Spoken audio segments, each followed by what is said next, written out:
Hello and welcome to ILTV's Israel Daily. I'm Aaron Porras. And coming up in today's newscast, President Rivlin officially hands Prime Minister Netanyahu the first mandate to build a coalition.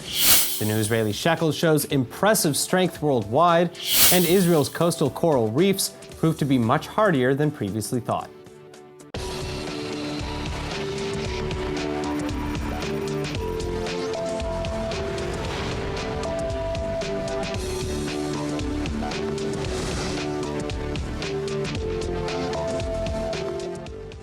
Prime Minister Benjamin Netanyahu has officially received the first mandate to form a coalition.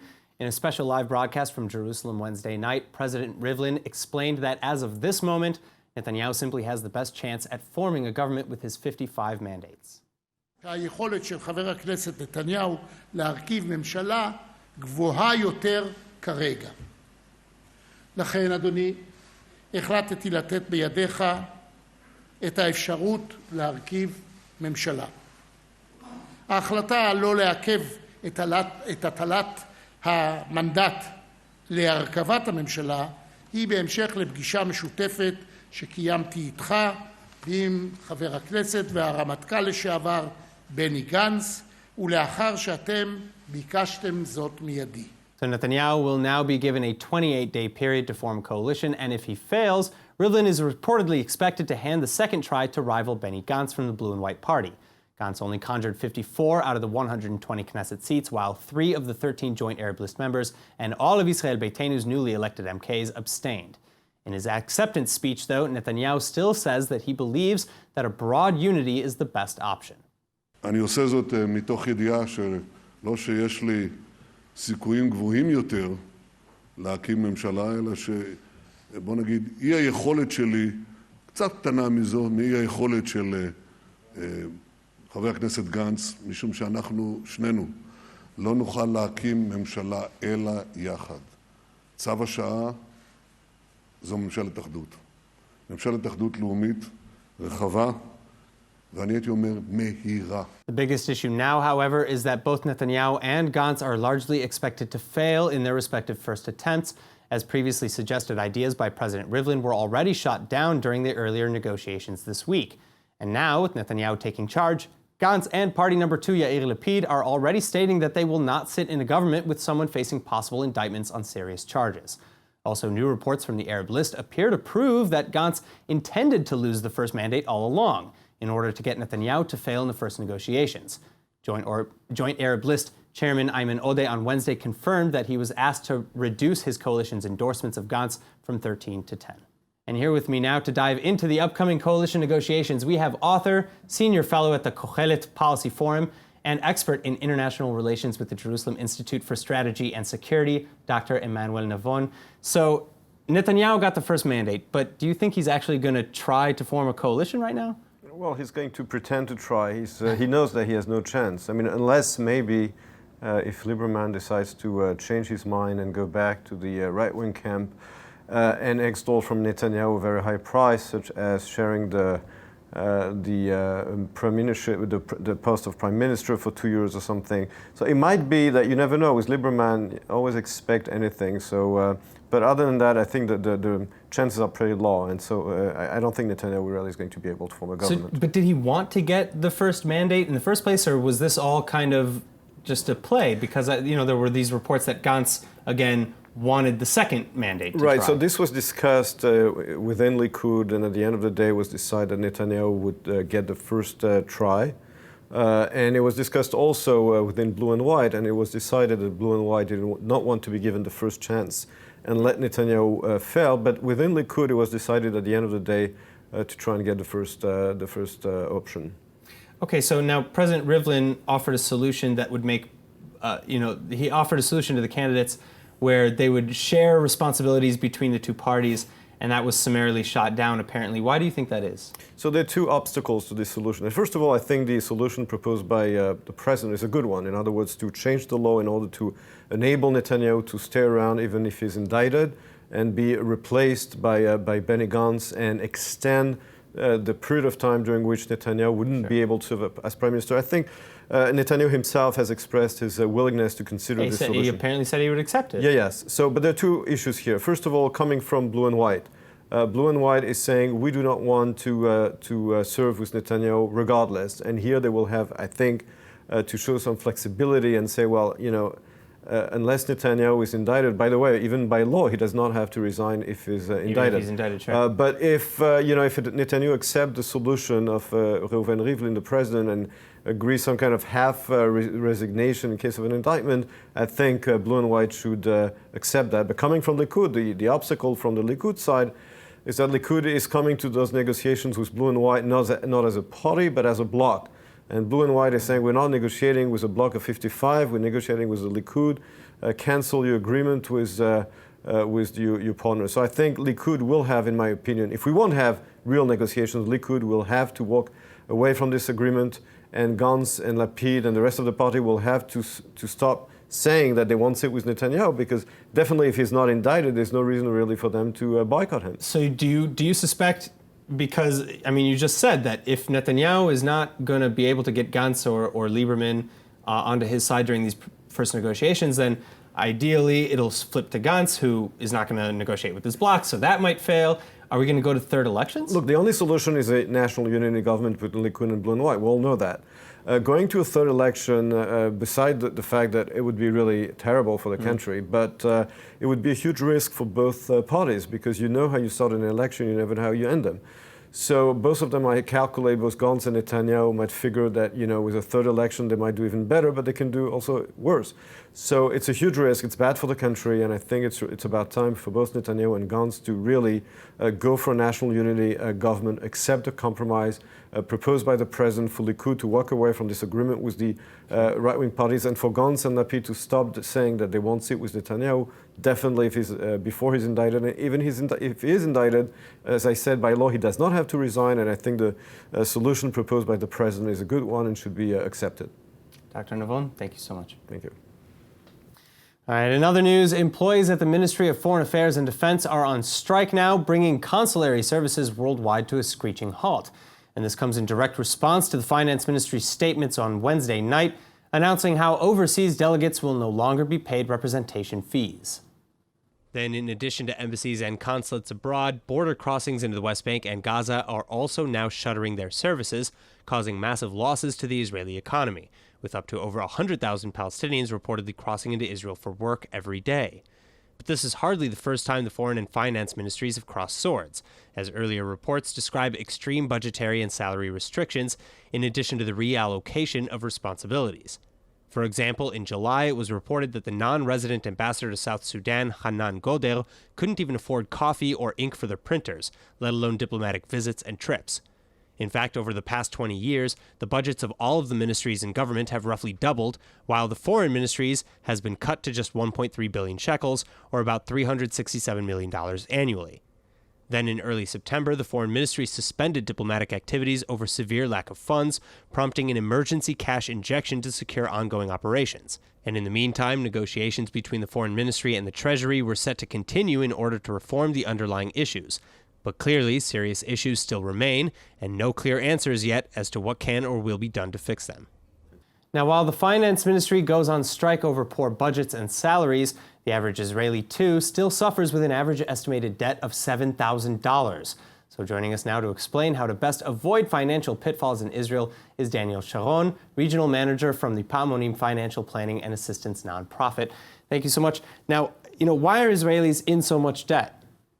Well, for the same reason that everyone seems to be in a lot of debt, they just spend more than they have. So the basic equation is when you spend more than you have, the answer is debt. That's it. But is there anything that Israelis are maybe doing collectively, wrong or should be doing right? Well, it's really two forces in the market. There's the forces of marketing, okay, that they just spend so much on advertising, getting you to buy things you need, things you don't need, absolutely everything. On the other hand, you have all the credit institutions, banks, other credit institutions, overdrafts, just offering you more and more money to use.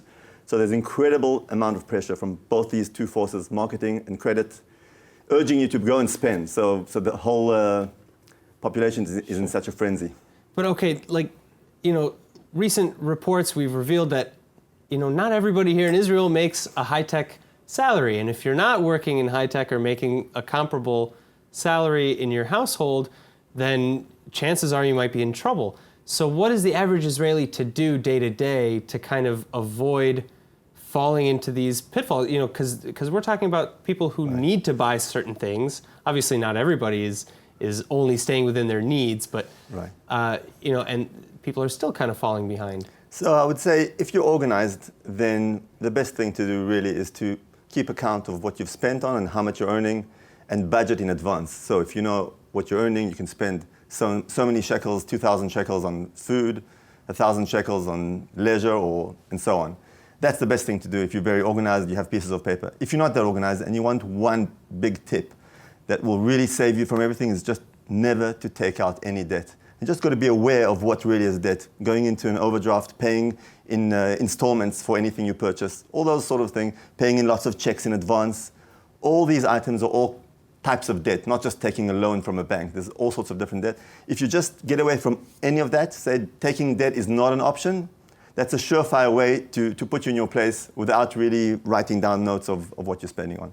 Okay, so then, you know, I think you kind of touched on it a little bit, but let's say now that I, as a client, am coming to you in debt and I need to get my finances in order. How does Pamonim help? What's the process? Right, so you put in an application, we have a quick call, we make sure you understand what Pamonim is, what we do. We're not going to give you money, we're not going to give you another loan, heaven forbid. We will help you manage your finances by yourself. So once we've made that assessment, then depending on your financial situation, if you're deep in debt, we'll send an individual volunteer to your house for a regular meeting. That person will teach you all sorts of tools of keeping account and budgeting and making sure you spend according to your budget, and then help you manage your debt. If you're less in a bad situation, they'll just send you to a course, a four-meeting course on how to manage finances. And what if you're already, you know, maybe in a sizable debt? Right, so that's sort of a crisis. Then there are no quick fixes. You've got to be sure of that. So we won't help you out of debt until we know that you know what to do once you're out of debt. So it's very, very easy to get into debt again. So we'll make sure you know what to do. And that's tough because it'll take you a month or two to learn that, but you'll still be in debt. So you'll say, no, help me out with my debt. I don't care about all these tools, but you'll say, no, you'll learn these tools. You have to know how to manage your finances properly, and only then will help you really come out of your debt and manage your debt properly. And do you have maybe a success story that you can that we can end this on, perhaps? Oh wow, tremendous amounts, lots and lots of success stories. One of my favorites is really a guy who was about 400,000 shekels in debt. Wow. And he was just spending time, all his evenings, he was spending time on just transferring from one debtor to another. All these friends that he had loaned money, just paying them back because he didn't want to pass up his debts.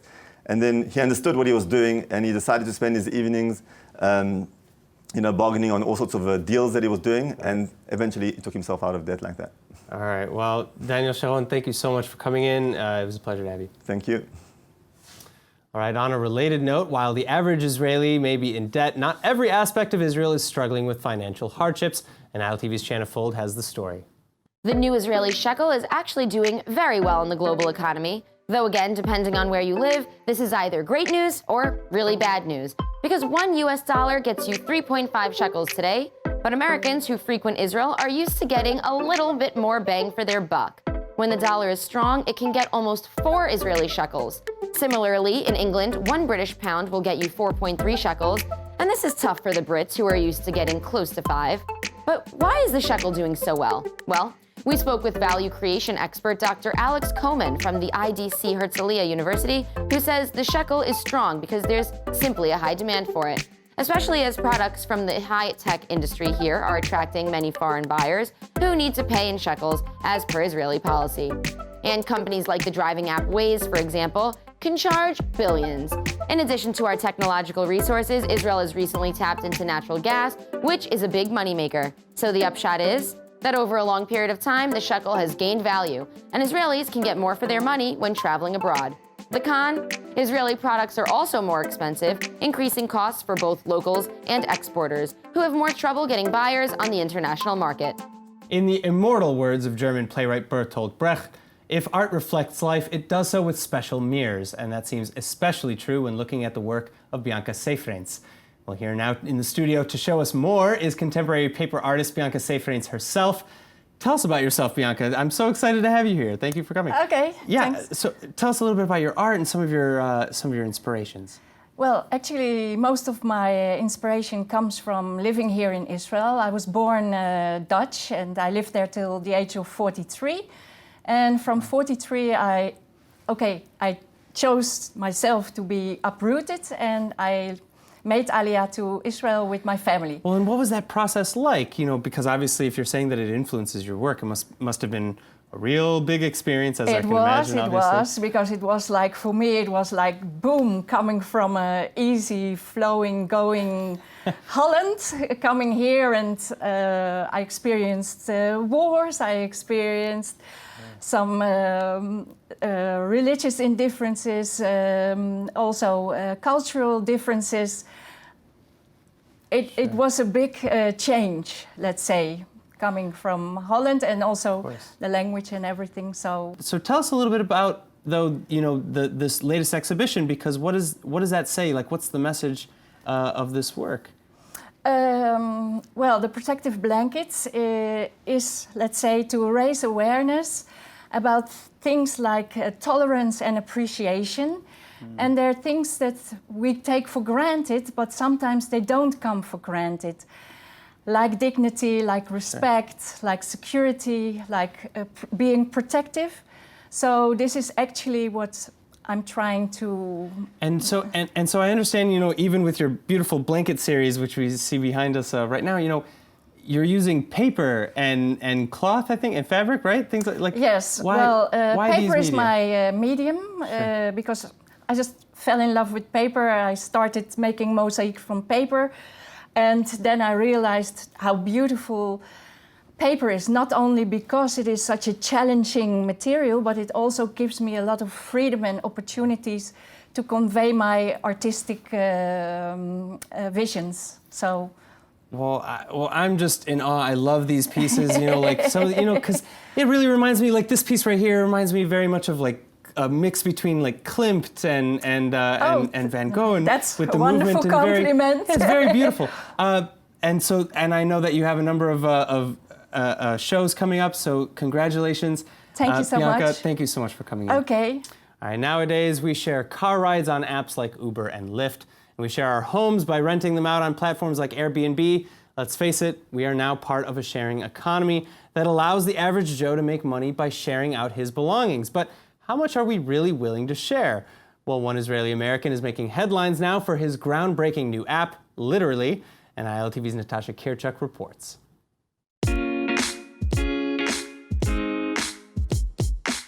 We've all had it before. That neighbor next door with a perfect backyard, complete with a private pool, jacuzzi, and all those fancy giant swan floats that are just made for the perfect Instagram photo. Haven't you wanted to just dive in for a dip, especially since it seems to be that pool that always sits there without any visitors? Well, that's exactly what 22-year-old Israeli Bunim Laskin thought when he decided to launch Swimply, an app that allows people to rent out their underutilized private pools to locals who are in search of them. He came up with the idea when he moved from Israel to New Jersey when he was 15 years old. His next-door neighbor had built a pool for her grandkids, but Laskin noticed that it was empty most of the time, and he wished that he and his 11 siblings could take a dip. Soon enough, the entire neighborhood was using her pool as long as they paid her a fee, bringing the community closer and inspiring Bunim's first startup. Using his bar mitzvah money and good old Google Earth, the teen identified 80 people in his area who had private pools, and he then went door to door to see if they would be willing to rent them out. This is Swimply, Bunim's groundbreaking app that has over 17,000 users who can rent out over 2,000 pools. Swimmers pay a booking fee to the app, and Swimply also takes a cut of the rental from pool owners. Now, it may seem uncomfortable to rent out somebody else's pool, but hey, today we rent out rides in other people's cars on Uber, we rent out other people's homes on Airbnb, and we even rent out other people's parking spaces on apps like Just Park. A shared economy is becoming the norm, so why not democratize luxury? I know I'd prefer renting a private pool than just going to a public one.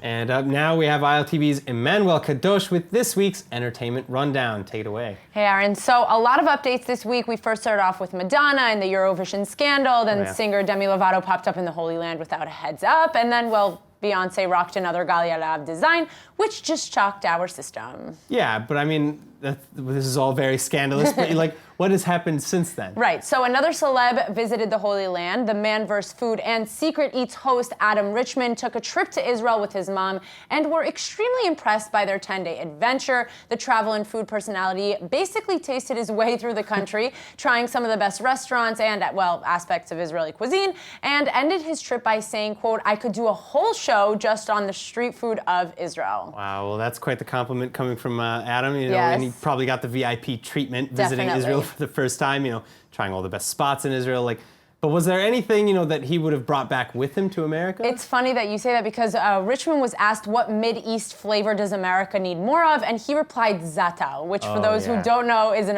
aromatic dried spice blend that's used in different dishes in Israeli cuisine. Oh no, I love za'atar. You can't get enough of it. It's this wonderful blend. But what's up next? Okay, well, this one was really interesting to me and got me thinking that maybe ILTV should start doing this. Incentive trips. Israel is apparently a hot destination for corporate incentive trips, which are a popular way for corporations to reward outstanding employees. According to reports, incentive trips are considered one of the most profitable and fast-growing segments of the tourism industry. $60 billion have been spent on these trips in 2018 alone. That's amazing. Like, I know. where are incentive trips? Yeah, like, I know. wonder where would they even send us if everyone's, you know, coming to Israel? Like, where would we go? Well, let's not get ahead of ourselves, Aaron. I personally wouldn't mind being flown to maybe Thailand or Panama. ILTV Both take note. solid choices. Yes, I'm just putting that out there. But in 2020 and 2021, incentive trips are expected to arrive in Israel from places like the United States, Canada, Brazil, France, Italy, and so many more countries. All right, well, I'm packing my bag and be ready, you know, just in case you can take over maybe when ILTV decides to send me somewhere for a bit. I'm thinking Zanzibar. You never know. But yeah, okay, but what's up next, Emmanuel? Okay, so while we fantasize about our big incentive trip, I'll share with you some interesting news that happened at this year's Emmy Awards in the beginning of this week. Jewish actress Alex Bornstein won Outstanding Supporting Actress in a comedy series for The Marvelous Miss Maisel and shared a very emotional tribute to her Holocaust survivor grandmother in her acceptance speech. Take a look at this. To my grandmother, Naji, they are immigrants. They are Holocaust survivors. My grandmother turned to a guard. She was in line to be shot into a pit, and she said, "What happens if I step out of line?" And he said, "I don't have the heart to shoot you, but somebody will." And she stepped out of line. And for that, I am here. And for that, my children are here. So step out of line, ladies. Step out of line. My God, that is an incredible story. I know, I get the chills every time I watch that Yeah, part. all right, well, thank you so much, Emmanuel, for the entertainment update. No problem. Yeah, see you next time. Yep. All right, so we all know that coral reefs around the world are getting wiped out, and that is sad because fish and a whole ecosystem worth of animals rely on them. So thanks in large part to Israeli scientists, though, the world now has 3D printed coral reefs, as researchers at Ben Gurion University in the Negev were able to scan real reefs and then reproduce 3D prints of them in a bunch of different colors and sizes. And don't worry, because the reefs are made with sustainable bioplastic. But actually, here's where things get really interesting, because after putting 4 of the printed designs next to a real reef in the Red Sea, it turns out that the fish were actually gravitating more towards the man-made reefs, especially the ones that were colorful. That being said, another report actually says that the Red Sea is one of the last holdouts for natural coral reefs, because while water temperatures are rising in seas all over the world and are killing the naturally growing habitats, it's actually thought that the reefs in the Red Sea are doing just fine, and this is mostly because marine biologists believe the reefs originally came from the Indian Ocean, where waters are usually way warmer anyway. Whichever way you dice it, though, a big thank you goes to Israeli scientists for paying special attention to these environments under the sea. Now let's take a look at the weather forecast. All throughout the weekend, you can expect partly cloudy skies and comfortable temperatures, as the low tonight is expected to sit at about 71 or 22 degrees Celsius, while the high over the weekend is predicted to fall to 87 or 30 degrees Celsius. And that's it for today's news. Today's exchange rate is 3.51 shekels to the American dollar. For more news from ILTV, please like ILTV on Facebook and follow us on Instagram. I'm Aaron Porras. Have a very happy and sweet new year, or Rosh Hashanah. Thank you so much for watching.